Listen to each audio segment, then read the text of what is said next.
जय हिंद दोस्तों। रणभूमि में आपका स्वागत है। हम लोग लूसेंट जो लेटेस्ट एडिशन है 2025 का जो लेटेस्ट एडिशन है उसको हम लोग लाइन बाय लाइन पढ़कर कंप्लीट कर रहे हैं। लाइन बाय लाइन पढ़ रहे हैं।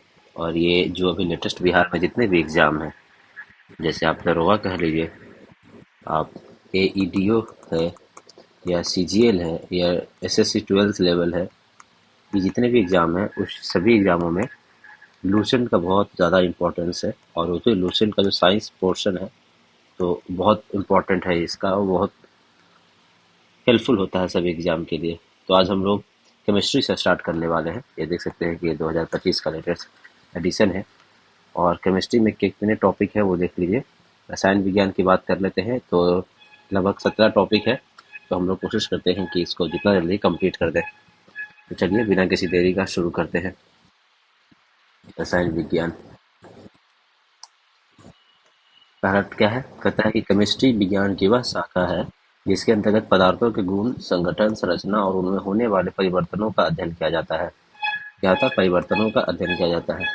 केमिस्ट्री अर्थात रसायन विज्ञान शब्द की उत्पत्ति मिस्र की प्राचीन शब्द कीमिया से हुआ है। तो केमिस्ट्री का उत्पत्ति किससे हुआ है? तो होता है कि मिस्र के प्राचीन शब्द कीमिया से हुआ, जिसका अर्थ होता है काला रंग। कीमिया का अर्थ क्या होता है? काला रंग। मिस्र मिस्र के लोग काली मिट्टी को केमी कहते थे और प्रारंभ में रसायन विज्ञान के अध्ययन को केमिटेकिंग कहा जाता था। तो कहता है कि केमिस्ट्री शब्द की उत्पत्ति कहाँ से हुई है? तो कहता है केमिस्ट्री शब्द की उत्पत्ति जो है, शब्द की उत्पत्ति कहाँ से मिला है? मिस्र की प्राचीन शब्द कीमिया से हुआ है। और कीमिया का अर्थ होता था काला रंग। अर्थ क्या होता था? काला रंग होता था। लेवोजियर को रसायन विज्ञान का जनक कहा जाता है। किसको? केमिस्ट्री का जनक किसको कहा जाता है? तो केमिस्ट्री का जनक किसको कहा जाता है? लेवोजियर को। लेवोजियर को केमिस्ट्री का जनक कहा जाता है, लेवोजियर को। पदार्थ और उसकी प्रकृति, जो पहला चैप्टर हमारा क्या है, पदार्थ और उसकी प्रकृति, इसके बारे में देखते हैं। कहता है कि मैटर दुनिया की कोई भी वस्तु जो स्थान घेरती हो, जिसका द्रव्यमान हो और अपनी संरचना में परिवर्तन का विरोध करता हो, वो पदार्थ कहलाता है। जैसे जल, हवा और बालू, ये सब है जो स्थान घेरता हो, द्रव्यमान हो और संरचना में परिवर्तन का विरोध करता हो। प्रारंभ में भारतीय और यूनानियों का अनुमान था कि प्रकृति की सारी वस्तुएं 5 तत्वों के संयोग से बनी है। ये 5 तत्व थे: क्षितिज, जल, पावक, गगन और समीर। भारत के महान ऋषि कणाद के अनुसार सभी पदार्थ अत्यंत सूक्ष्म कणों से बने हैं। तो कहता है कि महान ऋषि कौन रहे हैं? कणाद, जिन्होंने कहा है कि अत्यंत सूक्ष्म कण से बने हैं, जिसे क्या कहा गया है? परमाणु कहा गया है। पदार्थों का वर्गीकरण क्या है? तो ये पदार्थ में कहता है कि भौतिक वर्गीकरण और रासायनिक वर्गीकरण किया गया है। तो भौतिक में क्या कहता है? ठोस आ जाता है आपका, द्रव्य आ जाता है और गैस आ जाता है। तो ये अगर रासायनिक परिवर्तन की बात कर दे, वर्गीकरण की बात करें, एक तो शुद्ध पदार्थ होता है और मिश्रण होता है। शुद्ध में क्या क्या है? तो शुद्ध में होता है तत्व होता है और यौगिक होता है। और तत्व में धात्विक और अधात्विक, मेटर और नॉन मेटर। वही अगर मिश्रण की बात करते हैं तो समार्ग मिश्रण और विषमार्ग मिश्रण। और यौगिक में भी दो चीजें, कार्बनिक यौगिक या अकार्बनिक यौगिक। तो ये तीन चार चीजें हैं जो बहुत ध्यान से देखना है। सभी को इसमें पढ़ाया जाएगा, बताया जाएगा। देखिए, ठोस किसे कहते हैं? बताया पदार्थ का भौतिक अवस्था जिसका आकार और आयतन दोनों निश्चित हो। आकार और आयतन दोनों निश्चित हो ठोस है। जैसे लोहा हो गया, लोहे की छड़, लकड़ी की कुर्सी, बर्फ का टुकड़ा। लिक्विड किसे कहते हैं? तो होता है कि जिसका आकार अनिश्चित और आयतन निश्चित हो तो द्रव्य कहलाता है। अल्कोहल, पानी, ठीक है। गैस किसे कहते हैं? तो आकार और आयतन दोनों अनिश्चित हो तो उसको क्या कहते हैं? गैस कहते हैं। हवा, ऑक्सीजन। गैसों का कोई पृष्ठ नहीं होता है। गैसों का कोई पृष्ठ नहीं होता है। इसका विसरण बहुत अधिक होता है, अतः आसानी से कंप्रेस किया जा सकता है, संपीड़ित किया जा सकता है उस गैस को। दाब और ताप ताप और दाब में परिवर्तन करके किसी पदार्थ की अवस्था को बदला जा सकता है। तथा टेम्परेचर और प्रेशर में परिवर्तन करके किसी पदार्थ की अवस्था को बदला जा सकता है, परंतु इसके अपवाद हैं। जैसे लकड़ी हो गया, पत्थर हो गया, ये केवल ठोस अवस्था में ही रहते हैं।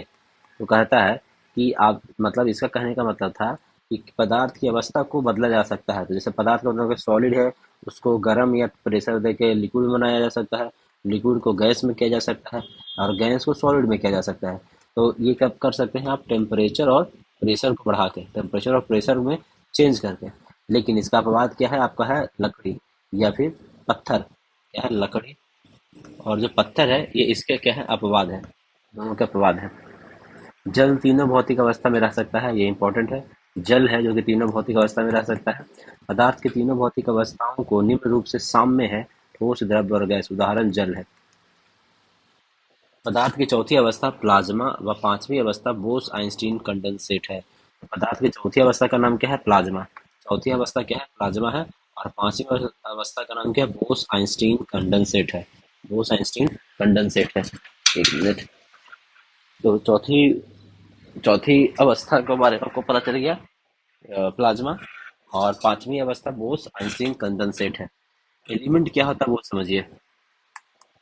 ए- एलिमेंट एलिमेंट क्या होता है वो समझिए।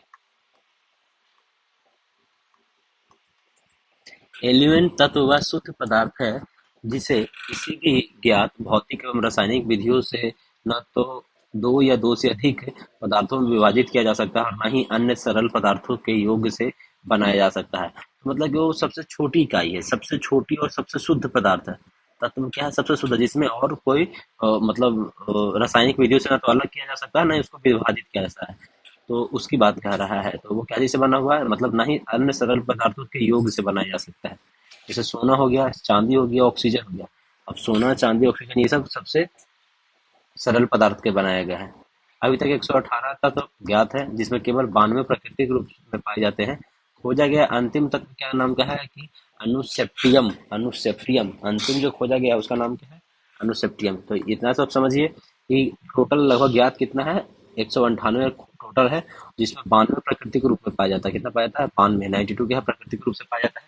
और जो खोजा गया जो अंतिम है उसका नाम क्या है? अनुसेप्टिक सेप्टियम है। खोजा गया अंतिम क्या है? अनुसेप्टियम है। मानव शरीर में सबसे अधिक मात्रा में पाए जाने वाला धातु कौन, मेटल कौन है? कैल्शियम है। तो बताया कि सबसे ज्यादा जो पाया जाता है मानव के शरीर में, सबसे ज्यादा धातु बात कर रहा है, मेटल की बात कर रहा है, तो वो मेटल क्या है? कैल्शियम है। आपका हड्डी कैल्शियम का बना हुआ है, तो वो क्या है? कैल्शियम है।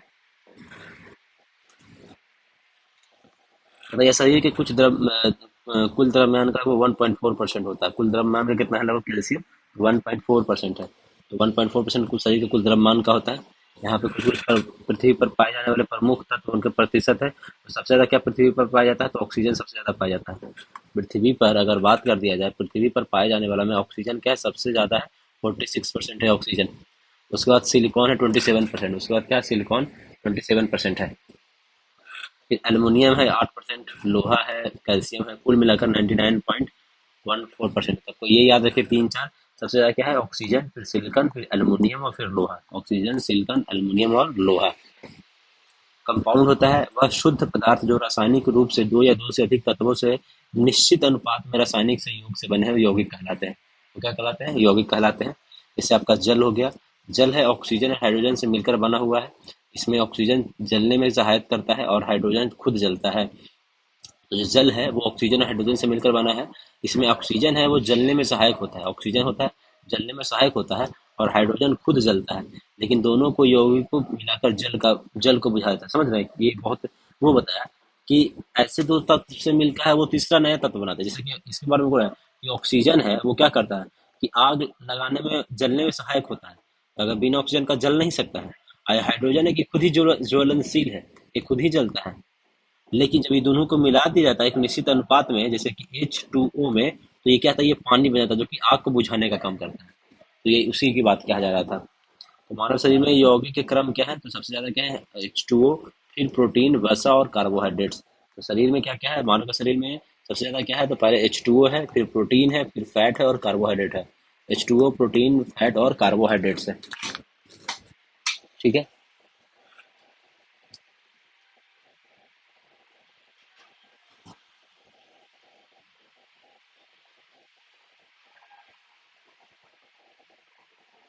आगे देखते हैं। मिश्रण के बारे में पढ़ना है। वह पदार्थ जो दो या दो से अधिक तत्व और यौगिकों से अधिक से अनुपात में रहता है। वह पदार्थ जो दो या दो से अधिक तत्व या यौगिकों के किसी भी अनुपात में मिलाने से होता है। किसी भी अनुपात में, इसमें निश्चित अनुपात होता है, यौगिक में निश्चित अनुपात होता है। देखिए, ये निश्चित अनुपात में मिलता है तब कंपाउंड बनता है। लेकिन मिश्रण में कहता है कि किसी भी अनुपात में मिलाने से बन जाता है, तो मिश्रण कहलाता है। इसे सरल यांत्रिक विधि द्वारा पुनः प्रारंभिक अवयवों से प्राप्त किया जा सकता है, जैसे हवा।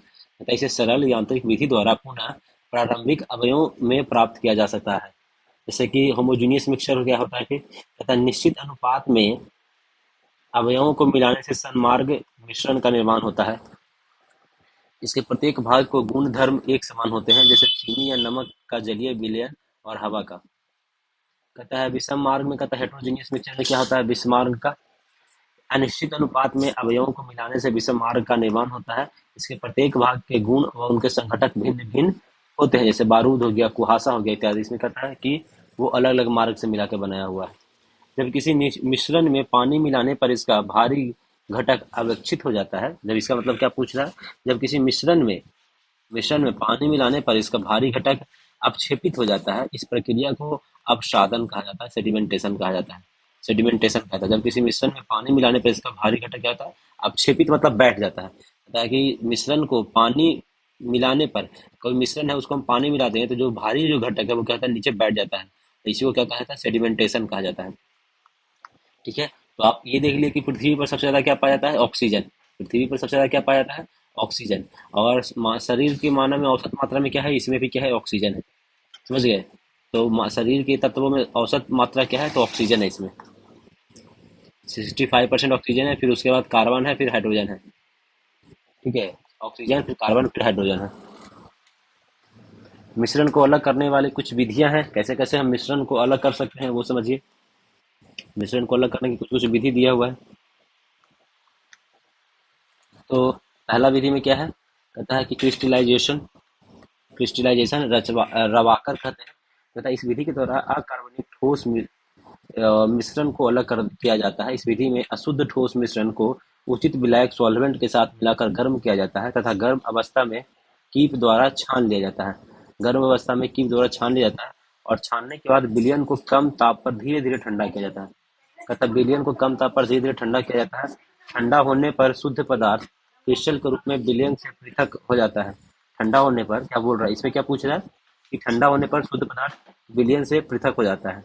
जैसे शर्करा और नमक के मिश्रण को इथाइल अल्कोहल में 348 डिग्री ताप पर गर्म कर इस विधि के द्वारा अलग किया जाता है। आप इसको समझिए, इसमें क्या क्या बोला है, एक बार फिर से इसको समझिए। कहता है कि क्रिस्टलाइजेशन है तथा इस विधि द्वारा अकार्बनिक ठोस मिश्रण को अलग किया जाता है। इस विधि में अशुद्ध ठोस मिश्रण को, कहता है कि इस विधि में जो अशुद्ध ठोस मिश्रण है उसको उचित विलायक सॉल्वेंट के साथ मिलाकर गर्म किया जाता है। मतलब कोई अकार्बनिक ठोस पदार्थ है, अब इसको हमको अलग करना है, तो इसको कह रहा है कि पहले उचित विलायक सॉल्वेंट के साथ मिलाकर इसको गर्म किया जाता है तथा गर्म अवस्था में ही कीप द्वारा छान लिया जाता है। छानने के बाद जो विलयन को कम ताप पर धीरे धीरे ठंडा किया जाता है। ठंडा होने पर शुद्ध पदार्थ क्रिस्टल के रूप में विलयन से पृथक हो जाता है। ठंडा होने पर कहता है कि शुद्ध पदार्थ होता है वो क्रिस्टल के रूप में विलयन से पृथक हो जाता है। जैसे शर्करा और नमक के मिश्रण को इथाइल अल्कोहल में, कहता है शर्करा नमक है और या चीनी या नमक के मिश्रण को इथाइल अल्कोहल में, किस अल्कोहल में, इथाइल अल्कोहल में 348 डिग्री केल्विन पर गर्म करके इस विधि द्वारा अलग किया जाता है। तो अगर हमको नमक और चीनी को अलग करना है, किसकी बात कर रहा है कि शर्करा जैसे तो, और अगर ये चीनी हो गया और नमक हो गया, अगर ये दोनों को हमको अलग करना है तो इसको किस में मिलाना पड़ेगा, तो इथाइल अल्कोहल में, इथाइल अल्कोहल में अल्कोहल में मिलाना पड़ेगा। उसको गर्म कितना में करना पड़ेगा, 348 डिग्री 348 केल्विन पे गर्म करना पड़ेगा। तो ये क्या देगा, तो इसे अलग किया जा सकता है। डिस्टिलेशन क्या होता है, जब दो द्रवों के क्वथनांकों में अंतर होता है, जब दो द्रवों के क्वथनांकों में अंतर अधिक होता है तो उसके मिश्रण को आसवन विधि से पृथक करते हैं, डिस्टिलेशन से। अगर दोनों के क्वथनांक में अंतर डिफरेंस है तो आसवन विधि से पृथक करते हैं, अर्थात इन द्रवों के मिश्रण को अलग करने की विधि है। द्रवों के मिश्रण को अलग करने की विधि को क्या कहते हैं, डिस्टिलेशन कहा जाता है। द्रवों के मिश्रण को अलग करने की विधि को क्या कहते हैं, डिस्टिलेशन कहा जाता है। इसका प्रथम भाग बाष्पीकरण वेपोराइजेशन एवं दूसरा भाग कंडेंसेशन कहलाता है। तो जो डिस्टिलेशन जो प्रोसेस है, डिस्टिलेशन प्रोसेस में क्या हो रहा है कि जो उसका फर्स्ट भाग है उसको हम लोग कहते हैं बाष्पीकरण कहते हैं, और जो दूसरा भाग है उसको संघनन कंडेंसेशन कहते हैं। उसको क्या कहते हैं, कंडेंसेशन कहते हैं। तो डिस्टिलेशन के आप समझ गए, डिस्टिलेशन कहाँ कब किया जाता है, तो डिस्टिलेशन होता है कि जब दो द्रवों का अगर क्वथनांक क्या है, डिफरेंस अलग है, दो द्रवों का क्वथनांक डिफरेंस अधिक है, तो उसमें कहता है कि आसवन विधि से पृथक, उसी में ही डिस्टिलेशन प्रोसेस लगाते हैं और ये कहता है कि जो द्रवों के मिश्रण को अलग करने की विधि है, प्रथम भाग में बाष्पीकरण वेपराइजेशन होता है और दूसरे भाग में संघनन कंडेंसेशन कहलाता है। सब्लिमेशन किसे कहते हैं? इस विधि के द्वारा दो ऐसे ठोस के मिश्रण को अलग करते हैं जिसमें एक ठोस ऊर्ध्वपाती सब्लिमेट हो, दूसरा नहीं। इस विधि से कपूर, नेफ्थलीन, अमोनियम क्लोराइड, एंथ्रोसिन आदि को अलग किया जाता है। यह एक एंडोथर्मिक प्रक्रिया। ये क्या है? ये एंडोथर्मिक है। एंडोथर्मिक मतलब क्या होता है? जो एंडोथर्मिक जो होता है, इसमें कहता है हीट लेता है। इसमें क्या होता है? एंडोथर्मिक में हीट लिया जाता है, हीट एब्जॉर्ब करता है, मतलब ऐसे समझिए ना, हीट एब्जॉर्ब करता है। और एक्सोथर्मिक में क्या होता है? एक्सो अगर थर्मिक है तो उसमें हीट रिलीज करता है, हीट रिलीज करता है। तो जो सब्लिमेशन प्रोसेस है, ये कहता है दो ठोस पदार्थ के मिश्रण को अलग करने की विधि है। और इसमें एक ठोस क्या होता है? सब्लिमेट होता है और दूसरा नहीं होता है। और करने का क्या क्या होता है इसमें? कपूर, नेफ्थलीन, अमोनियम क्लोराइड और एंथ्रासीन। एंथ्रासीन, ये चार ऐसे पदार्थ हैं। कुछ ऐसे ऊर्ध्वपातित पदार्थ क्या क्या है? ऊर्ध्वपातित पदार्थ में कहता है कपूर हो गया, आयोडीन हो गया, गंधक हो गया, नौसादर हो गया, एंथ्रासीन हो गया, बेंजोइक अम्ल हो गया, नेफ्थलीन हो गया, आयोडोफॉर्म हो गया। तथा ऊर्ध्वपातन एक भौतिक रासायनिक प्रक्रिया है। ऊर्ध्वपातन क्या है? एक भौतिक रासायनिक प्रक्रिया है जिसमें कोई पदार्थ अपनी ठोस अवस्था से सीधे गैसीय अवस्था में परिवर्तित हो जाता है। तो ठोस अवस्था से सीधे गैसीय अवस्था में परिवर्तित हो जाता है, यह है इंपॉर्टेंट चीज। ऊर्ध्वपातन केवल पदार्थ के त्रिगुण बिंदु से नीचे के दबाव और तापमान पर होता है। तो जो ऊर्ध्वपातन जो है, सब्लिमेशन होता है, वो पदार्थ के त्रिगुण बिंदु के नीचे के दबाव और तापमान पर होता है। क्या बोल दिया? कि जो पदार्थ के त्रिगुण बिंदु के नीचे के दबाव, ये कहता है ये होता कब है? सब्लिमेशन तुमको पता है कि ठोस से सीधे आपका चल जाता है गैस में। और कब होता है? तो त्रिगुण बिंदु है उसके नीचे के दबाव और तापमान पर होता है। वह ताप और तापमान जिस पर पदार्थ तीनों चरणों में मौजूद रहेगा, यानी ठोस, तरल और गैसीय पदार्थ का त्रिकोण बिंदु होता है। त्रिकोण बिंदु मतलब क्या होता है? कि जिसमें वह बिंदु कहता है कि वह द्रव्यमान तापमान, दबाव और तापमान जिस पर पदार्थ तीनों चरणों में मौजूद रहेगा, ठोस में भी रहेगा, तरल लिक्विड में भी रहेगा और गैस में भी रहेगा। कहता है आंशिक आसवन, फ्रैक्शनल डिस्टिलेशन क्या होता है? तो इसको समझिए। कहता है इस विधि में वैसे मिश्रणों मिश्रित द्रवों को अलग करते हैं जिसका क्वथनांकों में अंतर बहुत कम होता है। होता है कि फ्रैक्शनल डिस्टिलेशन किसमें अलग करता है? जिसमें कहता है कि क्वथनांकों में अंतर बहुत कम होता है। और ये लिक्विड की बात कर रहा है। डिस्टिलेशन एक हम लोग यहाँ पढ़े हैं। इसमें कहता है कि क्वथनांक में अधिक अंतर होता है, फ्रैक्शनल में कम होता है। तथा खनिज तेल या कच्चे तेल में से शुद्ध डीजल, पेट्रोल, मिट्टी तेल, कोल तराशी इस विधि के द्वारा निकाला जाता है। तो कहता है कि कच्चे तेल में से डीजल, पेट्रोल अलग करने किससे होता है? फ्रैक्शनल डिस्टिलेशन, आंशिक आसवन से। वर्णलेखन क्या होता है? तो क्रोमेटोग्राफी इस विधि के तथ्य पर आधारित है कि किसी मिश्रण के विभिन्न घटकों की अवशोषण एब्जॉर्प्शन क्षमता भिन्न भिन्न होती है। कहता है किसी मिश्रण की अब्जॉर्प्शन क्षमता अलग अलग होता है तथा वे किसी अधिशोषण पदार्थ के विभिन्न दूरियों पर अवशोषित होती है। इस प्रकार वो पृथक कर लिए जाते हैं। वो किसी अधिशोषण पदार्थ में विभिन्न दूरियों पर अवशोषित होता है। कहता है कि एब्जॉर्ब करने का जो क्षमता है वो अलग अलग होता है और उसी क्षमता के आधार पर इसको क्रोमेटोग्राफी के हिसाब से उसको अलग अलग कर दिया जाता है। स्टीम डिस्टिलेशन क्या होता है? इस विधि से कार्बनिक मिश्रण को शुद्ध किया जाता है। इस विधि से क्या होता है? कार्बनिक मिश्रण को शुद्ध किया जाता है। वे जल में कहता है जो स्टीम डिस्टिलेशन होता है, इस विधि से कार्बनिक मिश्रण को शुद्ध किया जाता है। किसको शुद्ध किया जाता है? कार्बनिक मिश्रण जो है, अगर कार्बनिक मिश्रण है तो उसको शुद्ध करने का विधि क्या क्या है? तो वो स्टीम डिस्टिलेशन है। क्या है? स्टीम डिस्टिलेशन है, जो कि जल में अघुलनशील होता है। ये क्या होता है? जल में अघुलनशील होता है, परंतु भाप के साथ बाष्पशील होता है। इस विधि द्वारा विशेष रूप से उन पदार्थों का शुद्धिकरण किया जाता है जो अपने क्वथनांक पर अपघटित हो जाते हैं, जैसे एसीटोन, मेथिल अल्कोहल। तो इसका समझिए, भाप आसवन जो है, स्टीम डिस्टिलेशन, वो पहला तो है कि कार्बनिक मिश्रण का शुद्ध किया जाता है। इसे कार्बनिक मिश्रण को शुद्ध कैसे किया जाता है? तो स्टीम डिस्टिलेशन से कार्बनिक का, और जो कि जल में अघुलनशील होते हैं, जो जल में अघुलनशील होते हैं उनका किया जाता है। या परंतु भाप के साथ बाष्पशील होता है, भाप के साथ बाष्पशील हो जाता है। ठीक है। जैसे इसमें क्वथनांक पर कहता है कि अपने क्वथनांक पर अपघटित हो जाते हैं, अपने क्वथनांक पर। जैसे एसीटोन हो गया, मेथिल अल्कोहल हो गया, एसीटोन हो गया और मेथिल अल्कोहल हो गया। पदार्थ की अवस्था परिवर्तन, चेंज इन स्टेट। तो मेल्टिंग पॉइंट क्या था वो समझिए। द्रव्यमानांक तथा गर्म करने पर जब ठोस पदार्थ द्रव अवस्था में परिवर्तित हो जाए, ठोस द्रव में हो जाए, तो उनमें से अधिकांश में यह परिवर्तन एक विशेष दाब तथा एक विशेष नियत टेम्परेचर पर होता है।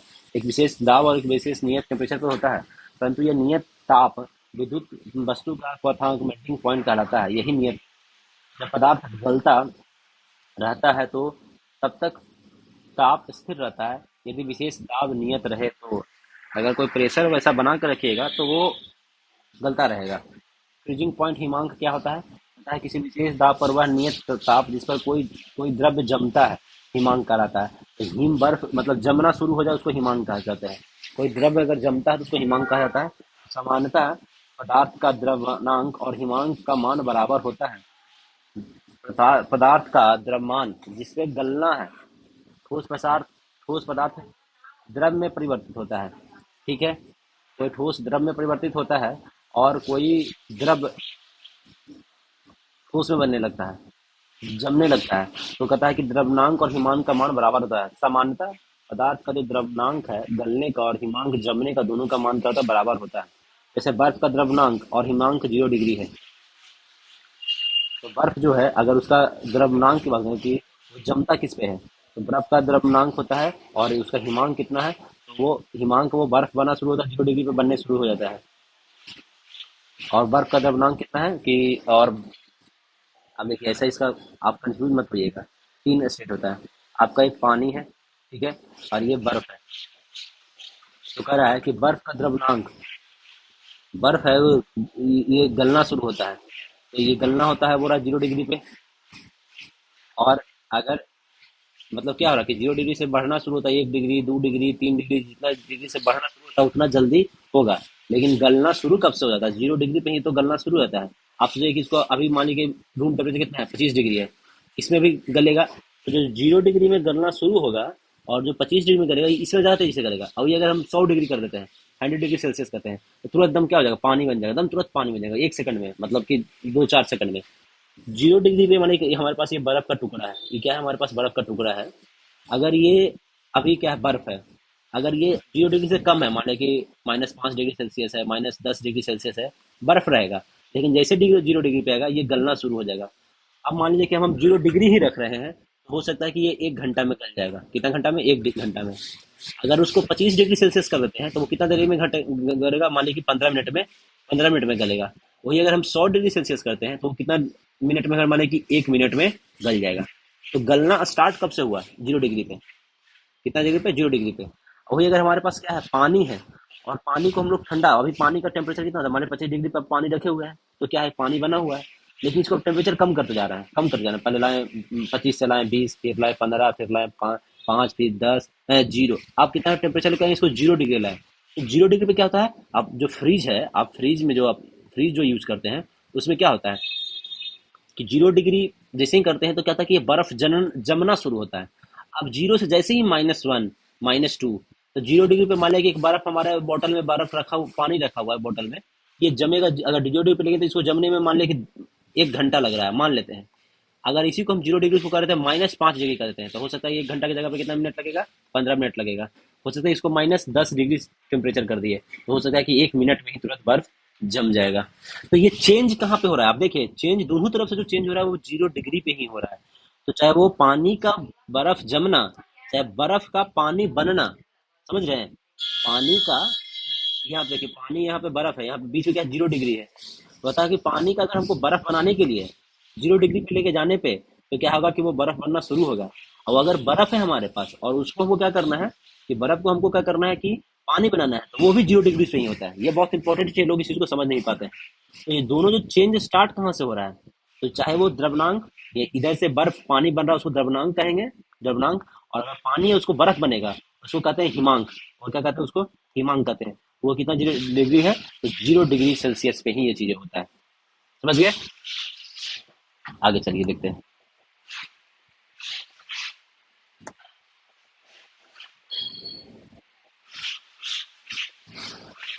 तो पानी, बर्फ का द्रवनांक और हिमांक दोनों 0 डिग्री सेल्सियस पे है। अशुद्धियों की उपस्थिति में पदार्थ का हिमांक और द्रवनांक दोनों कम हो जाता है। तो ये क्या हो रहा है कि अगर हम उसमें अशुद्धि मिला देते हैं तो द्रवनांक और हिमांक क्या था, दोनों कम हो जाता है। क्या था, दोनों दोनों कम हो जाता है। दोनों क्या होता है, कम हो जाता है।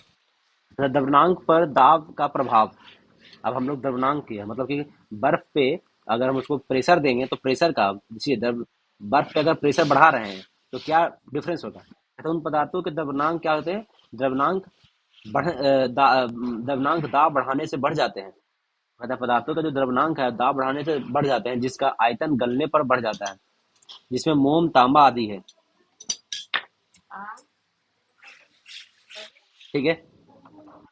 तो कह रहा है कि पदार्थों के द्रव्यनांक है वो दाब बढ़ाने पे क्या होते हैं, बढ़ जाते हैं। दाब बढ़ाने पर बढ़ जाते हैं ये लोग, जिसका आयतन गलने पर बढ़ जाता है, मतलब जिसका आयतन बढ़ने पर गलने पर बढ़ जाता है आयतन। जैसे मोम हो गया, तांबा हो गया। तो इसमें क्या हो गया कि अगर हम लोग प्रेशर बढ़ा रहे हैं, क्या बढ़ा रहे हैं, दाब बढ़ा रहे हैं, प्रेशर बढ़ा रहे हैं, जो द्रव्यनांक है ये भी क्या होता है, द्रव्यनांक जो है वो भी क्या होता है, बढ़ने लगता है। द्रव्यनांक क्या होता है, बढ़ने लगता है। ठीक है। आगे क्या है, उन पदार्थों का द्रव्यनांक दाब बढ़ाने से घट जाता है जिसका आयतन गलने पर घट जाता है। आयतन जो गलने पे क्या होता है, घट जाता है। जैसे बर्फ हो गया, ढलवा लोहा हो गया, आदि हो गया। तो अब इसमें दो चीजें बोला है। पहला चीज बोला है कि कोई एक ऐसा हमारे पास क्या है कि एक मान लीजिए ठोस है। ठोस दो तरीके से बताया है। पहला है जिसको अगर हम लोग गलाते हैं, जब गलना शुरू होता है तो उसका क्या होता है कि आयतन जो है, आयतन क्या होता है वो घटता है। और ये होता है कि गलाने पे क्या होता है, उसका आयतन आयतन क्या होता है कि बढ़ जाता है। क्या होता है, आयतन बढ़ जाता है। तो पहला चीज में क्या बोला कि पदार्थों का द्रव्यमांक दाब बढ़ाने से बढ़ जाता है जिसका आयतन गलने पर बढ़ जाता है। मान लें कि एक मोम का टुकड़ा है, क्या है, मोम है ये हमारा। अब जब इसको हम लोग क्या करेंगे कि इसको गलाते हैं मोमबत्ती को, तो क्या होगा कि वो लिक्विड में ढेर सारा हो जाता है, ढेर लिक्विड हो जाता है, ज्यादा लिक्विड हो जाता है। तो जब ये क्या हो रहा है, अगर इसमें ऐसा हो जा रहा है जिसका आयतन बढ़ जाता है, तो उसमें कहता है कि हम अगर हम द्रव्यमांक बढ़ाएंगे, दाब बढ़ाएंगे तो द्रव्यमांक भी इसका बढ़ जाएगा। अब ऐसे समझिए, एकदम सिंपल ट्रिक में इसको याद कीजिए कि अगर कोई चीज को हम गला रहे हैं तो वो बढ़ेगा। गलाने पे अगर वो बढ़ता है, उसका आयतन क्या होता है, अगर आयतन बढ़ता है तो इसका अगर हम इसमें दाब लगाएंगे तो इसका जो द्रव्यमांक है ये भी क्या हो जाएगा, बढ़ जाएगा। वही गलने में आयतन अगर बढ़ रहा है तो दाब लगाएंगे तो उसका द्रव्यमांक बढ़ जाएगा। इसमें फिर अगला टॉपिक क्या बोल रहा है कि अगर कोई जिसका कहता है कि आयतन क्या है, अगर आयतन गलाने पे कहता है कम हो रहा है, तो अगर हम उसमें दाब लगा रहे हैं तो दाब लगाने पे क्या होता है, द्रव्यमांक है वो भी द्रव्यमांक क्या होता है कि घट जाएगा। आयतन घटेगा तो द्रव्यमांक घट जाएगा, बस इतना पता होना चाहिए। आयतन अगर घट रहा है द्रव्यमांक भी घट जाएगा। गलने और जमने पर आयतन में परिवर्तन। गलने और जमने पर आयतन में क्या परिवर्तन होता है। कहता है क्रिस्टलीय पदार्थों में से अधिकांश पदार्थ गलने पर आयतन बढ़ जाते हैं। कहता है क्रिस्टलीय पदार्थ है जिसको अगर हम कहते हैं क्रिस्टलीय पदार्थ का गलने पे आयतन बढ़ जाता है, ऐसी दशा में ठोस अपने ही गले हुए द्रव में डूब जाता है। तो ऐसी दशा में जो ठोस है अपने ही गले हुए द्रव में डूब जाता है। ढला हुआ लोहा, बर्फ, एंटीमनी, बिस्मिथ, पीतल आदि गलने पर आयतन में सिकुड़ते हैं। लोहा वगैरह है कि अगर वो लिक्विड करते हैं तो वो एकदम सिकुड़ जाता है। इस प्रकार ठोस अपने ही गले हुए आयतन में प्लवन करते हैं। इस विशेष गुण के कारण बर्फ का टुकड़ा गले हुए पानी में प्लवन करता है। होता है इसमें कहता है कि बर्फ का जो टुकड़ा है गले हुए पानी में क्या करता है, प्लवन करता है। सांचे में केवल वे पदार्थ ढाले जा सकते हैं जो ठोस बनने पर आयतन में बढ़ते हैं। ये सब जो कह रहा है कि सांचे में केवल उसी को ढाला जा सकता है जो ठोस बनने पर आयतन में बढ़ते हैं, तभी वे सांचे का आकार को पूर्णता प्राप्त कर सकते हैं। तो कहता है एक चीज ये समझिए कि जो ढला हुआ लोहा, बर्फ, एंटीमनी, बिस्मुथ, पीतल है वो गलने पे आयतन में सिकुड़ जा रहा है। इस प्रकार ठोस अपने ही गले हुए द्रव में प्लवन करते हैं। तो सिकुड़ना होता है, तो जो बर्फ है वो भी सिकुड़ता है, बर्फ है वो भी सिकुड़ रहा है। और इसीलिए क्या होता है कि ये कहता है प्लवन करता है। प्लवन मतलब तैरता है, प्लवन मतलब कहता है तैरना होता है। तो ये तैरता है। तो आप देखो कि बर्फ रखिएगा यहाँ पे तो पानी बनेगा और उसी के बीच में आपका जो बर्फ का टुकड़ा है छोटा छोटा वो तैरना शुरू कर देगा। तो ये सेम काम लोहा में भी होता है, बर्फ में भी होता है, एंटीमनी विस्मुत में और पीतल में भी होता है। मुद्रण धातु ऐसे पदार्थ के बने हैं जो जमने पर आयतन में बढ़ते हैं। मुद्रण एक ऐसा है, धातु एक ऐसा पदार्थ है, मुद्रण धातु एक ऐसे पदार्थ के बने होते हैं, मुद्रण जो अपने जमने पर आयतन में बढ़ते हैं। चांदी या सोने की मुद्राएं ढाली नहीं जाती, केवल मुहर लगाकर बनाई जाती है। चांदी और सोने की जो मुद्रा होती है, चांदी और सोने की जो मुद्रा होती है उसको ढाला नहीं जाता है, केवल मुहर लगाया जाता है। उसमें क्या रहता है, मुहर लगाया जाता है। मिश्र धातु का जो द्रव्यमांक है, मेल्टिंग पॉइंट है, कहता है मिश्र धातु का जो द्रवणांक है, मेल्टिंग पॉइंट है, उन्हें बनाने वाले पदार्थों के गलनांक से कम होता है। अब देखिए, द्रवणांक और गलनांक, ये दो चीज, और एक बात हो गया। कहता है कि जो द्रवणांक है मिश्र धातु का, उनके बनाने वाले पदार्थों के गलनांक से कम होता है। आप समझिए, इसका मतलब ये हो गया, मान लीजिए पानी की बात कर लेते हैं।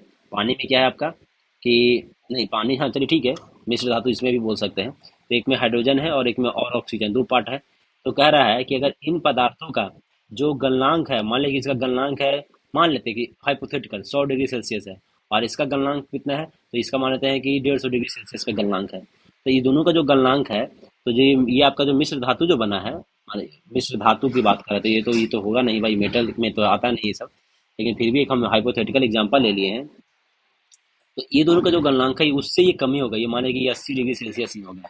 इसको आप करेक्ट मत मानिए कि मेटल है ये दोनों, नहीं, हम एक ऐसी एग्जाम्पल आपको समझाने के लिए ले लिए खाली H2O का। ठीक है, तो इसका गलनांक इससे कम होगा, यही इसमें कहने का मतलब था। क्योंकि अशुद्धियाँ डाल देने पर पदार्थ का गलनांक घट जाता है, तो मिश्र धातु में बोल रहा है, अगर अशुद्धि डाल देंगे तो उसका गलनांक क्या होता है, घट जाता है। गलनांक घट जाता है। कहता है फ्रीजिंग मिक्सचर क्या होता है, किसी ठोस को उसके द्रवनांक पर किसी ठोस को उसके द्रवनांक पर गलने के लिए उष्मा की आवश्यकता होगी, तो उसके गुप्त उष्मा होगी, जो उसकी गुप्त उष्मा होगी। यह उष्मा साधारणतः बाहर से मिलती है। जैसे बर्फ, जल में बर्फ का टुकड़ा मिलाने पर बर्फ गलेगी, परंतु गलने के लिए द्रवनांक पर वह जल से उष्मा लेगी। द्रवनांक पर जल से उष्मा लेगी, जिसके जल का तापमान घटने लगेगा और मिश्रण का तापमान घट जाएगा। हिमकारी मिश्रण का बनना इसी सिद्धांत पर आधारित है। उदाहरण, घर पर आइसक्रीम जमाने के लिए नमक का एक भाग और बर्फ का एक 3 भाग मिलाया जाता है। इस मिश्रण का तापमान -22 डिग्री हो जाता है। तो क्या बोल दिया इसमें, बोला कि किसी ठोस को उसके द्रवनांक पर गलने के लिए उष्मा की आवश्यकता होती है, और यह ये इसको गुप्त उष्मा कहते हैं। उदाहरणतः कहता है कि जो ऊष्मा जो है वो बाहर से मिलता है। जैसे जल में बर्फ का टुकड़ा मिलाने पर, जल में क्या हो रहा है, हम पानी है, पहले से हमारे यहाँ पानी है, उसमें हम बर्फ का टुकड़ा मिला दिए, तो बर्फ गलना शुरू हो जाएगा। तो कहता है गलने के लिए जो द्रवनांक पर वह जल से उष्मा लेगा, जो बर्फ है वो जल से हीट लेगा। है कि वो जो बर्फ का है वो कहाँ से लेगा, वह जल से हीट लेगा, और जल का तापमान घटने लगेगा, मतलब पानी का क्या होगा, टेम्परेचर कम होने लगेगा, और मिश्रण का भी तापमान घट जाएगा। फिर दोनों जो मिला है उसका धीरे धीरे टेम्परेचर कम हो जाएगा, क्योंकि जो पानी में जो हीट था वो कौन, बर्फ ले रहा है, दोनों का टेम्परेचर कम हो जाएगा। तो हिमकारी मिश्रण बनाना ही इसी सिद्धांत पर आधारित है। उदाहरण, घर में जो हम लोग आइसक्रीम जमाने के बनाते हैं, उसमें एक भाग लेते हैं नमक और 3 भाग लेते हैं कथी, बर्फ लेते हैं। इस मिश्रण 22.5 डिग्री से प्राप्त होता है। वेपराइजेशन समझिए, कैसा है, द्रव में वाष्प से परिणीत होने की क्रिया वाष्पीकरण कहलाती है। द्रव से लिक्विड से वेपर बनाने की, यह वाष्पन की इवापोरेशन होता है और बॉइलिंग होता है। कहता है क्वथांक से कम ताप पर दाब के वाष्प में परिवर्तन होने की क्रिया वाष्पन कहलाती है। कहता है कि क्वथांक से कम टेम्परेचर पर द्रव के वाष्प में परिवर्तन, क्वथांक से कम ताप पर द्रव में वाष्प की परिवर्तन होने पर प्रक्रिया को वाष्पन कहते हैं। वाष्पन की क्रिया निम्न बातों पर निर्भर करती है। क्वथांक का कम होना, कहता है क्वथांक जितना कम होगा, वाष्पन की क्रिया उतनी ही तेजी से होगी। कहता है क्वथांक का क्वथांक जितना कम होगा उतना ही तेजी से वाष्पन होगा। क्वथांक जितना कम होगा उतना ही वाष्पन की क्रिया उतनी ही तेजी से होगी। ठीक है।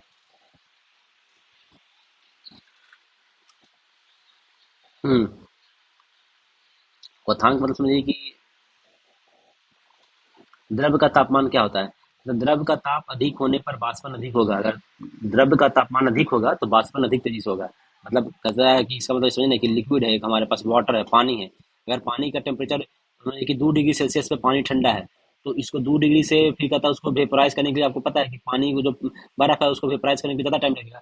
वही आपका पानी आधा खोल रहा है, 50 डिग्री सेल्सियस पे खोल रहा है, तो इसको तुरंत वेपर बनने में कितना, तुरंत वेपर बन जाएगा। वैसे ही बात है, द्रव्य के खुले पृष्ठ का क्षेत्रफल, कहता है क्षेत्रफल अधिक होने पर वाष्पन तेजी से होगा।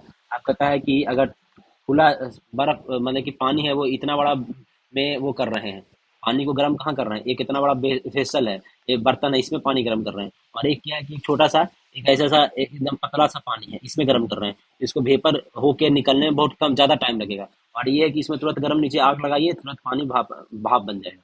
ये उसकी बात कर रहा था। द्रव्य के पृष्ठ पर, कहता है कि द्रव्य के पृष्ठ पर क्या बोल रहा है कि द्रव्य के पृष्ठ पर वायु बदलने पर वाष्पन तेज होगा। वायु बदलने पर वाष्पन तेज होगा पृष्ठ पर। द्रव के पृष्ठ पर वायु का दाब जितना ही, क्या लिखा, जितना ही कम होगा, द्रव के पृष्ठ पर वायु का दाब जितना ही कम होगा, वाष्पन उतनी तेजी से होगा। कहता है एक तो कि, कह रहा है कि यहाँ लिक्विड है तो इसमें हवा आते जाते रहेगा, हवा तो ये तेजी से वो हो जाएगा वाष्पन, वायु का बदलने पर वाष्पन तेज होगा। और कह रहा है कि वायु का दाब जितना कम होगा पृष्ठ पर उतना तेजी से होगा। कहता द्रव के पृष्ठ पर वाष्प दाब जितना बढ़ता जाएगा वाष्पन की दर उतनी ही घटती जाएगी। तथा वाष्प का जो दाब है अगर बढ़ाते जाएंगे, द्रव के पृष्ठ पर वाष्प का दाब जितना बढ़ता जाएगा वाष्पन की दर उतनी ही घटती जाएगी, वाष्पन की दर घटती जाएगी। क्वथांक बॉइलिंग पॉइंट की बात कर रहा था। क्वथांक क्या होता है, बॉइलिंग पॉइंट, तो क्या है बॉइलिंग पॉइंट, क्वथांक यहाँ पे क्या लिखा था कि बॉइलिंग पॉइंट जितना कम होगा वाष्पन की क्रिया उतनी ही तेजी से होगा। जितना पानी का जैसे 100 डिग्री सेल्सियस आपको पता है ना, क्वथांक पानी का बॉइलिंग पॉइंट कितना है, 100 डिग्री सेल्सियस है।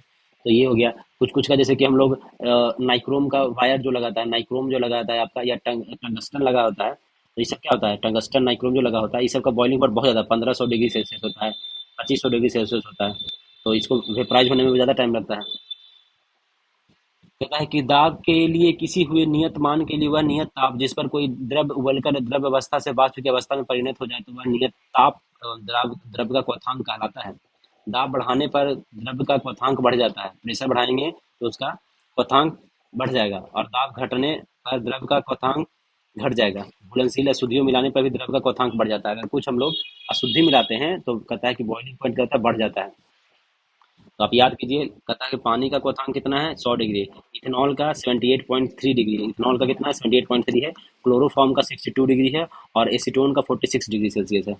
तो पानी का है 100 डिग्री, इथेनॉल का 78.3, क्लोरोफॉर्म का 62 और एसीटोन का 46 डिग्री सेल्सियस। तो पहला चैप्टर हम लोग आज कंप्लीट कर लिए, कल हम लोग सेकंड चैप्टर भी पढ़ के इसको कंप्लीट कर लेंगे।